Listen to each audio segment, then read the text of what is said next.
All right, we're going to do one more reduction. We're going to prove one more thing that is undecidable. And this just rocked mathematics. All right? This is Gödel's. How many of you have heard of Gödel's incompleteness theorem? Really? One person has heard of Gödel's incompleteness theorem? That is horrific. All right, so let's talk about it. So Euclid, way back when, he was some Greek, he wanted to prove things, and he proved, Euclid's, the geometry. He proved things about geometry. Right? So here's geometry that he's proving. And you can read it. It's all Greek to me. Right? So, yeah, that was a funny joke, wasn't it? All right, so if you talk about a simple thing, and what the mathematics we're talking about isn't weird set theory.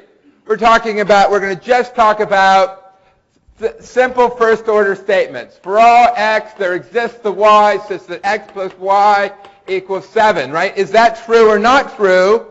Right? We're going to talk about first-order logic over multiplication and addition, and we want to know if it's true or not. And he was doing something different. He was doing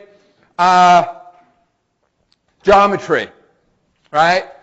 Is this true about geometry? Does this angle equal this angle? And what he wanted was a proof system that proved all of geometry. And actually, they've handled that. But I guess he had 5. What is a proof system? Let's first define what a proof system is. You start with a bunch of axioms that you say are true, right? And so here, an axiom might be for all x and for all y, x plus y equals y plus x. Right? That's an axiom. We have to have various axioms which define what multiplication is. Right? We can say there exists an x such that for all y, x times y equals y. Right? So what is this saying? This exists a 1. Right? There exists a unitary multiplier. Right? So you have these axioms which define addition and multiplication, right? And so his axioms were things about geometry, right? And he's trying to define a proof system that proves everything, right? Because everybody loves God and it all relates to God. So what were his axioms? They were straightforward things about geometry, right? He had 5 axioms, and most of the axioms were obvious definitions, like any 2 points can be joined by a straight line, right? That's an axiom. And he had 1/5 axiom, which was that parallel lines never meet, right? That was one of his axioms. And people didn't like that axiom. The other axioms, they felt like they were definitions. But that axiom, it felt like it was saying something about the universe that they felt was obviously true, but they wanted to prove it from the other axioms. Right? So what did people do? They spent, what's a proof system? Is you start with a bunch of axioms, and then you prove things from that. If this is true and this is true, then this is true. And if this is true, then this is true. And you prove more and more things. And what is a proof? It's a finite list of these things. You all took 1090 or 1019, whatever it is. You know what a proof is, right? So he defined what proofs were. And they didn't like this 5th axiom. And they thought the world would be better if they could prove it from the other 4. And people spent their entire lives trying to prove this 5th axiom. And what do you think, guys? Is there a proof that parallel lines never meet? It's not undecidable. What's true about it? Is it true that in every universe parallel lines never meet? When do they meet? Have you ever heard of non-Euclidean space? Right? In Euclidean space, the definition of Euclidean space is that parallel lines never meet. Everything is flat. But if you curve your space, if you're Einstein and you curve your space, then suddenly parallel lines meet. Right? And so here he was trying to prove that parallel lines never meet. But in this world where it's curved, his first 4 axioms were true. But the 5th axiom was not true. So clearly you can't prove the 5th axiom from the first 4. Right? So that got people all excited about proofs. Right? People were already excited about proofs, but this is, right? So you have curved space. Einstein's world, of course, is curved. All right? So that was a problem. Right? And so now this raised the idea that there isn't a well-defined truth, right? Do parallel lines meet or not meet? It depends on which universe you are. Are you in a flat universe or are you in a curved universe? Right? So that kind of messed people's minds already because it's not clear it's not even well-defined what's true or not true. All right? All right, so now let's talk about number theory. We all like pluses and times. So it should be well-defined for every sentence whether it's true or not. You check. Is this true? Well, you check. Does there exist an integer such that for all integers, right, you check. And so people spent their entire lives trying to solve this problem. Given any first-order logic statement, can I prove it? Right? And here's one that you might recognize. This is Fermat's last guy or somebody. It took him hundreds of years. It took mathematicians hundreds of years just to prove this one statement being true. All right? So the question is, given such a statement, do all statements have proofs? Is there one proof system such that all statements have proofs? Right? And clearly each one's true or not. Right? And so the problem is they didn't have a proof system. Their sense is every proof system they came up with didn't quite prove everything. Right? So there are standard proof systems that prove lots and lots of really good things, but their sense is it didn't prove everything. So they were trying to find one proof system that proved all of mathematics. And then Gödel came along, and Gödel proved that that's impossible. Gödel proved that... now, you know that I have questions which I'm basically asking you to copy down what's on the slide, right? And the last dozen years, I've had this on the test. Right? What does Gödel say?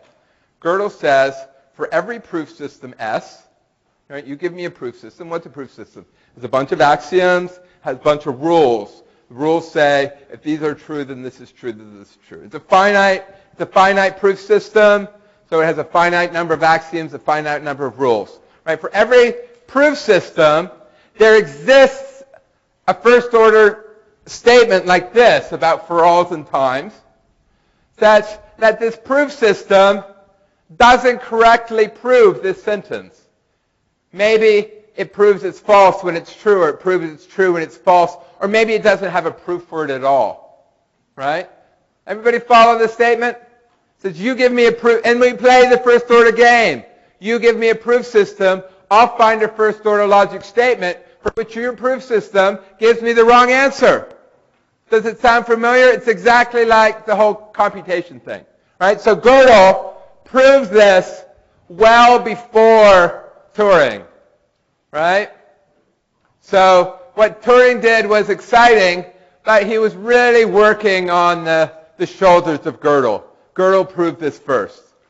All right? So we're going to prove it. Right? We're going to prove Gödel's incompleteness theorem. Right? So here, first off, what is a proof system? S is a valid proof system if phi, which is a first-order logic statement, if it's true, then it has a valid proof P in this proof system. Right? Everybody follow that? What's a proof system? Well, for every first-order logic statement, if it's true, it has a proof. If it's not true, it doesn't have a proof. Right? What's a proof? You've all taken the course. You know what a proof is. It's you start with a bunch of axioms. You say, well, from this rule, this is true, and hence this is true, hence your statement is true. Right? So, and we're talking about number theory. All right? So one thing about number theory, yeah?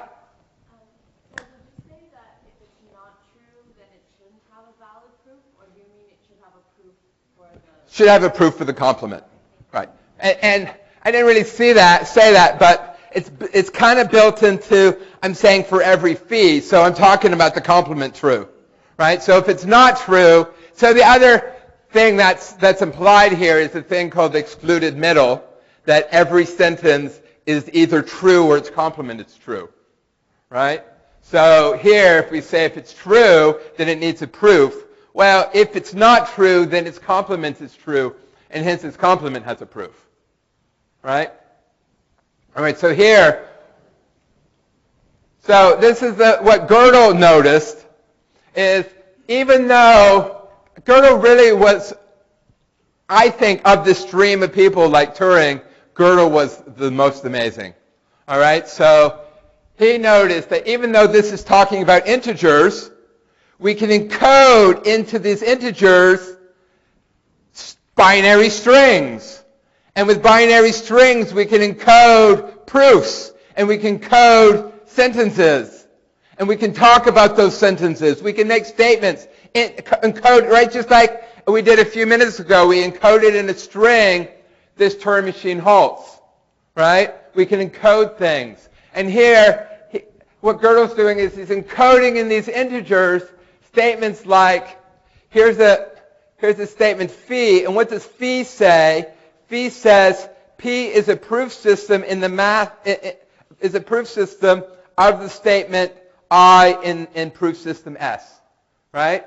So if you give me a proof system S, within that proof system, within the proof system you gave me, I can have a statement that says proof P is a proof system in S that proves I, right? I can say that. And so what is that? So that this phi is true if I has a proof, and it's false if I doesn't have a proof, right? So how would it start? Of course, the first thing in that phi would be there exists a proof, right? And what is p? Well, p is an integer, but that integer is encoding a proof, right? So Gödel did all that amazing stuff, and so then he says, well, hence I can do so he was doing the diagonalization proof. Actually, Cantor showed that there were no reals, and he did the diagonalization proof. And I think actually, I can't remember if Cantor or Gödel. I think Cantor was before Gödel. So maybe Cantor gets some credit here too. Right? So he did this diagonal proof, and he said, he can say, that what does this diagonal say? It says there exists a proof, and P is a valid proof in our proof system. And what does it prove? This is the amazing thing. What it proves is that the statement that's stating it itself is false. Right? So what it's saying is, I'm the statement. What I'm saying is, I am false. No, actually, no, I lied to you. It's not saying that I'm false because we don't know whether things are true or not. What I'm saying is, I don't have a proof. That's what it's saying. It's saying, I don't have a proof. Right? How you get it, you write down a first order logic statement, and what that first order logic does is it encodes into proofs things, and what the statement says is that the statement itself doesn't have a proof. Right? People follow that? And so now we're going to prove the incompleteness theorem. Right? Suppose there was a valid proof that proved everything. Right? Well, then we have this diagonal problem. Well, this diagonal problem, now we want to know, is it true or not? Is the diagonal true or not? Well, if it's true, then, I don't know why it has a not here, but if it's true, then it has a proof that it's true, right? Oh, I know.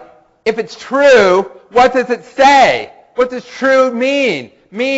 True means that there's a proof of the complement, right? So if it's true, what does it say? It says there's a proof of the complement, right? And if the complement is true, it has a proof, and this is a valid proof system, then the complement must be true, right? And that's your contradiction, right? Everybody see that? It has this little twist. You put in the knife, you twist, you kill your proof system, All right? So that's Gödel's incompleteness theorem, and it completely upset mathematics. Right? Yes? Well, I don't know which to prove, right? The adversary, we started by saying let S be an arbitrary proof system, right? So I don't know what the proof system is. It says, I guess it's saying for every proof system, something about it is either false or more likely, if you gave me a good proof system, more likely everything it proves is true, right? Because otherwise it's a really dumb proof system. It's really easy to look at a proof system and say, yeah, everything it proves, it's true. More likely is there are things that are true that it doesn't prove. Right? Does that make sense? Any other questions about this? So this is Gödel's proof, and you don't need to know it because we're not doing Gödel. We're doing computer science. So well, that's your contradiction. All right, so now we're going to come up with a new proof. We're going to prove Gödel's incompleteness theorem, but we're going to give Turing's proof of the incompleteness theorem. All right, so we're going to come, here's what is Turing like? He likes computational problems. All right, so what's this computational problem? It's a completely reasonable computational problem, right? Just like you give me a Turing machine, does it halt?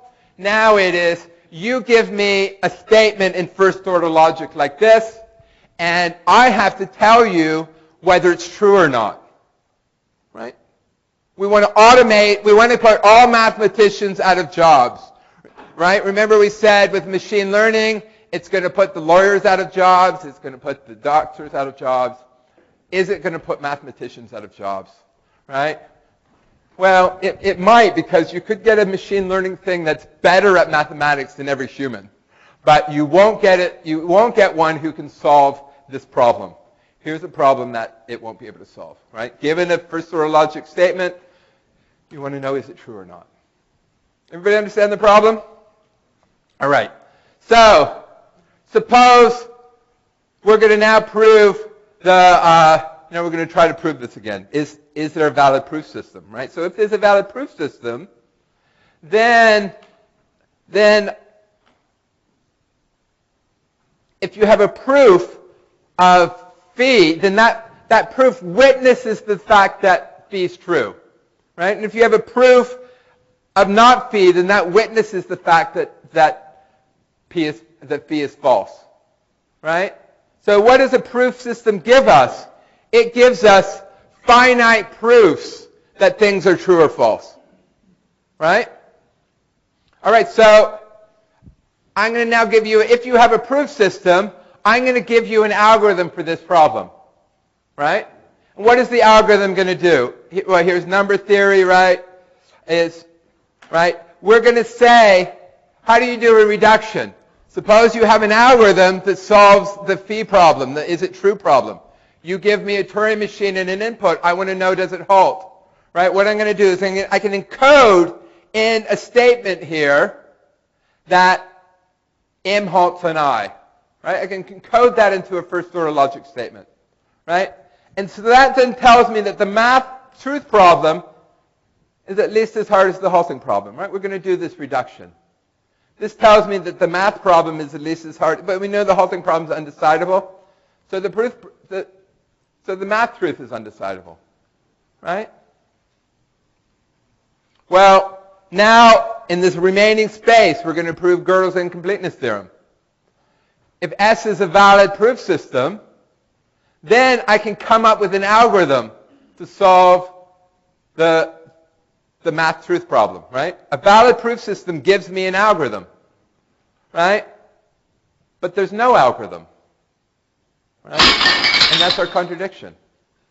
Everybody got that? All right.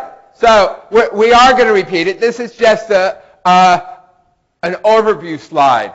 All right. So we're going to prove all of these things. Right. The first thing you need to know is what is the math truth statement problem. It's given a statement like this. Is it true or not? That's a computational problem. Right. And we're going to prove in the next slides, maybe with lots of this, we're going to prove two things. The one thing we're going to prove is that if phi is a proof system, what's a proof system? It gives you a proof of everything that's true and a proof of everything that's false, right? So if you have a proof system, then there's an algorithm that solves the math truth problem. What's the come on, you can all come up with the algorithm. You just search, give them in phi. I want to know if it's true or not. I just brute force look at every proof. I just look at every proof. Is it a proof of phi? Is it a proof of not phi? Right? Is this algorithm going to halt? Yeah. If there's a valid proof system, then this algorithm's going to, everything has a proof. So it's going to eventually find the proof and halt. But we're going to prove that this math truth problem is undecidable. If it's undecidable, there's no algorithm. And why is there no algorithm? Because there's no proof system. All right? So, right, the halting problem is uncomputable. Hence, math truth is uncomputable. Hence, there's no valid proof system. All right? People get that? And this I've had on tests. All right? All right, so here is an algorithm to solve the math truth problem I just told you about. You give me a phi, I want to know if it's true or not. I enumerate over all possible proofs. Right? Proof is just a string of characters. I enumerate all over them. You know, and will I get to all proofs? No, but given any proof, I'll eventually get to it. Right?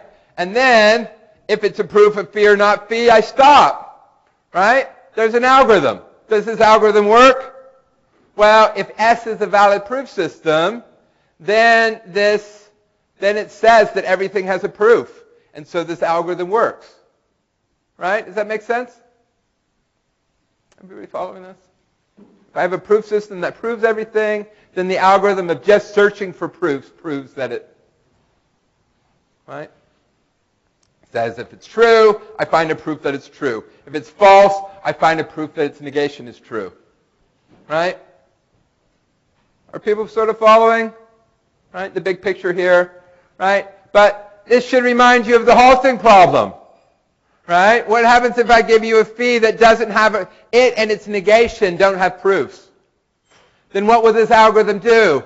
This algorithm will run forever. Right? And so it's not an algorithm that decides. Right? Everybody follow that? All right. Will this algorithm ever stop? I don't know. It reminds me of the halting problem. Right? Right, so where does this, you guys don't care about this because we're not covering it, but it lives up here, right? Because if there's a proof, it halts, but if it doesn't have a proof, it runs forever. Right, so math truth, where does it live? It lives up there.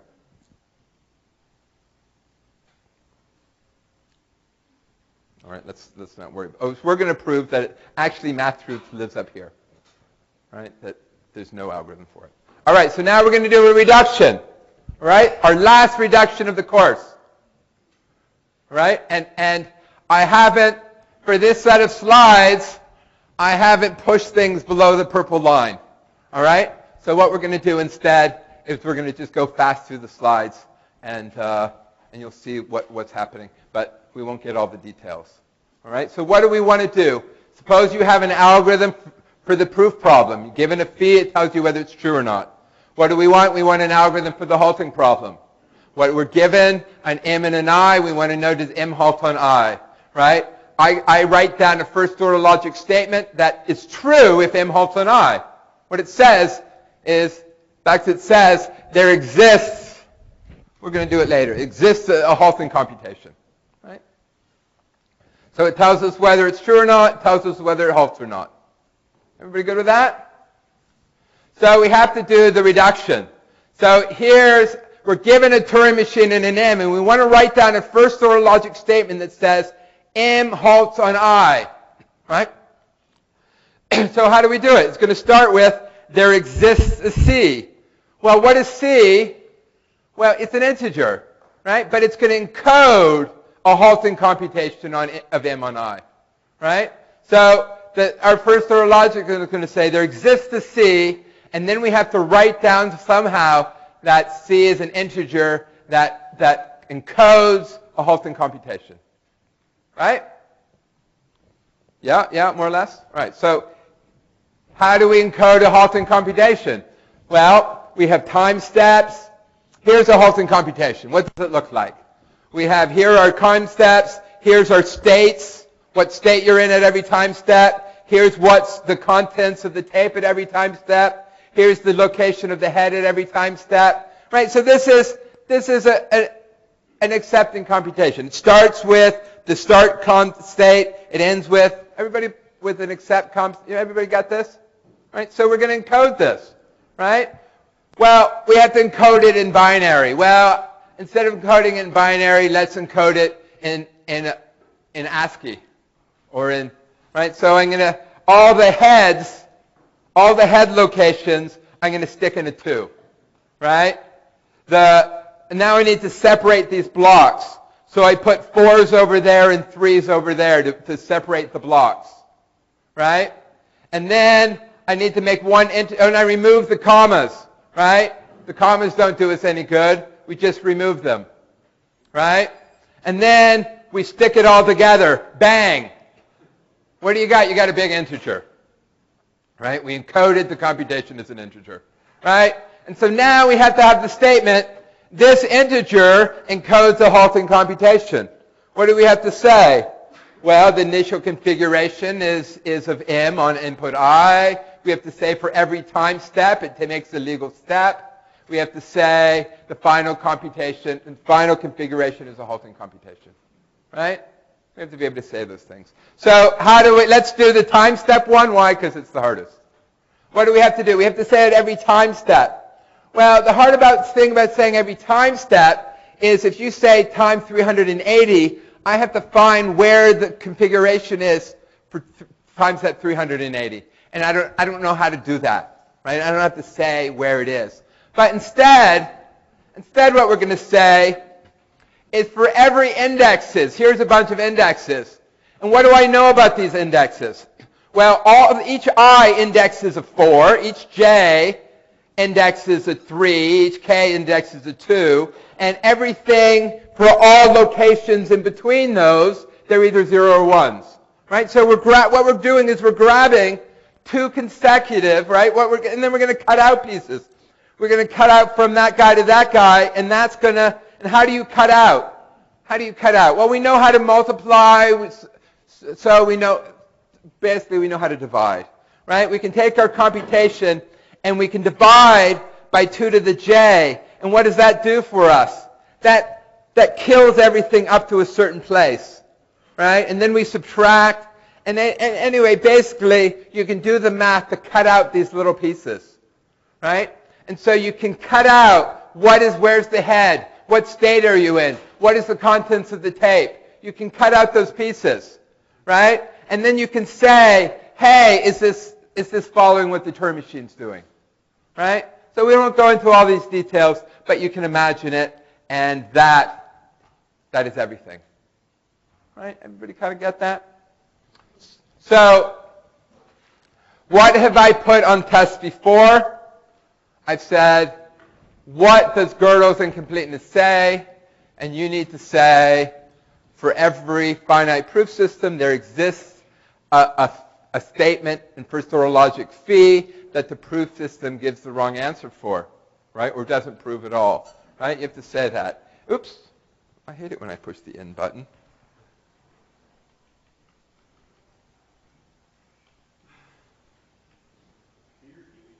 Yeah.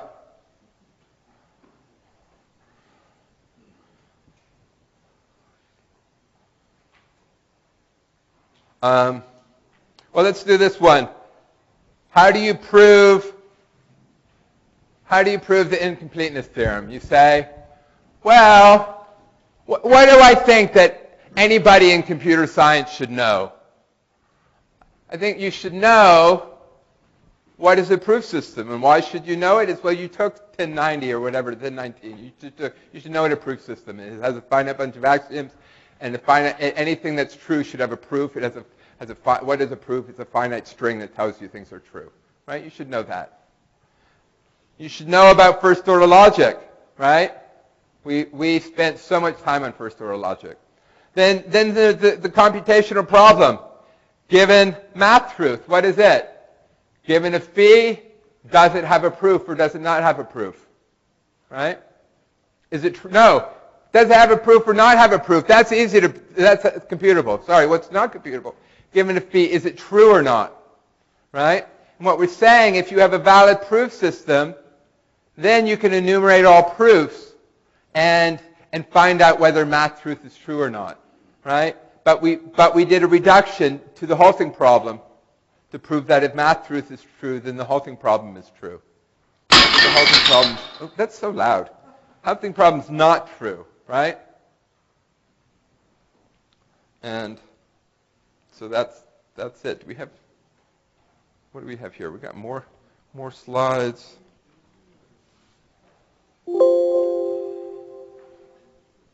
Just more slides. We don't want to. Any questions about that?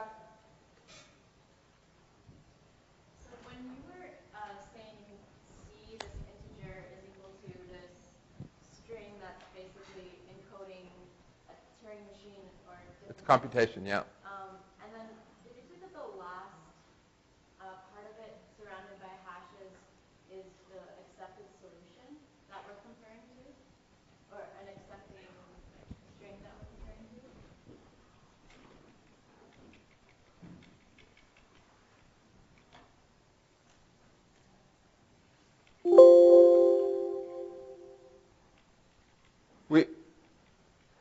We want to, given an m and an I, we want to come up with a first-order logic statement that says m halts an I. And what is that first-order logic statement? It says there exists a C that C encodes the entire halting computation. And how do you encode it? You encode it like this. So if there's a halting computation, you know, we can write it down, and then we can form it into an integer. And so then this is saying there exists an integer that encodes in this way. Did it? I was asking about the context-free grammar fits everything. Oh, that one. That one is saying I'm given a context-free grammar that generates everything that's not a halting computation. And so then I ask, well, does it generate everything? And if it generates everything, then there's no halting computation. Right?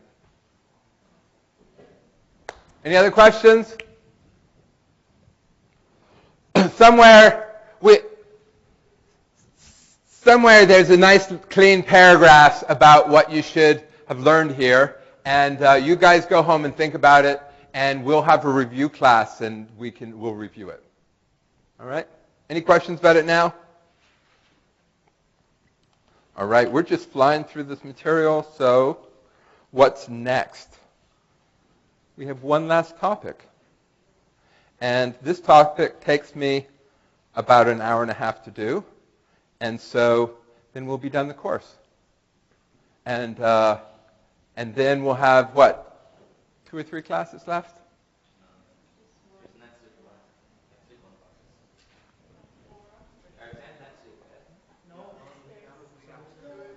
Dates. So, oh yeah, today is the 26th.